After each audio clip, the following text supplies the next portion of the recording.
Assalamualaikum, good morning my dearest students of 9th grade SMP1 Wonosobo.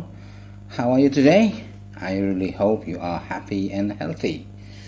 Hari ini materi pembelajaran bahasa Inggris adalah chapter 4 atau bab 4. Kita akan belajar apa nih di bab 4? Seperti kalian lihat di sana tertulis how to get the best result, yaitu bagaimana mendapatkan hasil terbaik, dan how to avoid an accident, damage, or unnecessary waste, atau bagaimana menghindari suatu kecelakaan, kerusakan, atau limbah yang tidak perlu. Nah, dua tujuan itu terkait dengan materi yang akan kita pelajari, yaitu recipe atau resep, and manual atau petunjuk penggunaan. Dengan memahami sebuah resep, kita bisa mendapatkan hasil yang terbaik, dan dengan memahami manual, kita bisa menghindari kecelakaan, kerusakan, atau limbah yang tidak perlu. Oke, langsung saja kita bahas yang pertama, yaitu recipe atau resep.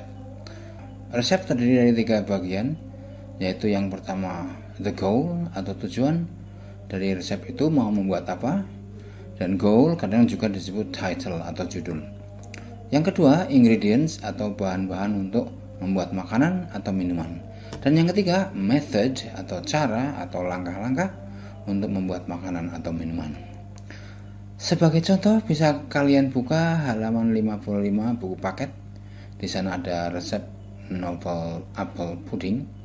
Novel di sini artinya baru ya. Jadi ini tentang membuat puding apel baru. Nah, bagian ini disebut goal atau title.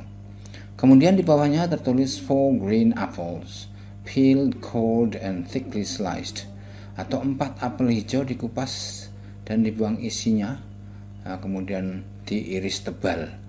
Lalu a quarter cup of 45 gram self-raising flour sifted, atau seperempat cangkir atau 45 gram tepung terigu atau gandum yang bisa mengembang sendiri ya, yang berarti sudah dicampur dengan bahan pengembang.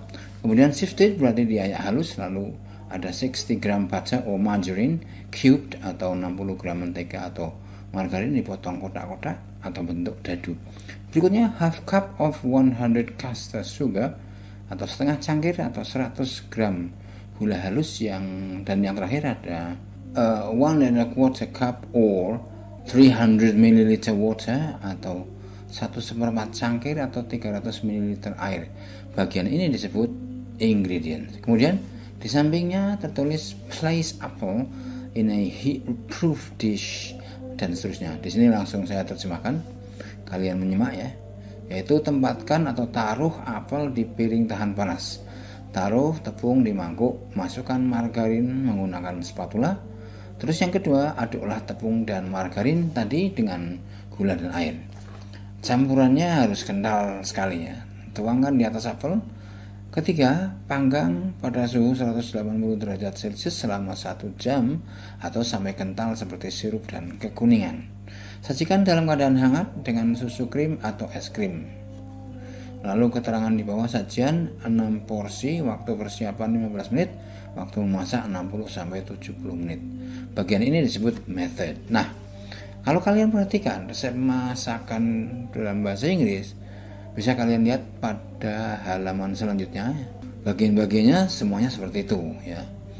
Untuk bahasa Inggris, apa yang bisa kita pelajari dari contoh-contoh resep tersebut? Bisa kalian buka pada halaman 61, yaitu kita belajar membuat frasa atau kelompok kata yang berisi takaran atau banyaknya dan bahan makanannya ya. Jadi berapa banyaknya, kemudian bahan makanannya apa. Contohnya di sini 1/4 cangkir gula, atau bahasa Inggrisnya a quarter cup sugar untuk bahasa tulis ya, yaitu ketika kita menulis sebuah resep maka cukup ditulis 1/4 sugar, ditulis dengan angka. Tapi untuk bahasa lisan, yaitu ketika kita mempraktikkan resep di hadapan orang, maka kita menggunakan of. Jadi untuk 1/4 cangkir gula dalam bahasa lisannya a quarter cup of sugar. Contoh selanjutnya bisa kalian lihat di halaman itu. Kemudian setelah takaran dan nama bahan, ada keterangan peeled yang artinya dikupas, sifted diayak halus, shredded yang artinya dirobek-robek. Nah, keterangan ini menggunakan kata kerja bentuk ketiga. Itu untuk resep tertulis. Tapi kalau kita mempraktekkan dengan bahasa lisan, kita menggunakan peel bentuk satu, yaitu peel them, yang artinya kupaslah apelnya tadi. Untuk tulis sift it, untuk lisan sift it, yaitu ayaklah tepungnya. Untuk tulis shred it, untuk lisan shred them, yaitu robek-robeklah daunnya. Nah, bagi yang belum tahu kata kerja bentuk 1, 2, dan 3, nanti akan saya buat video sendiri mengenai hal itu.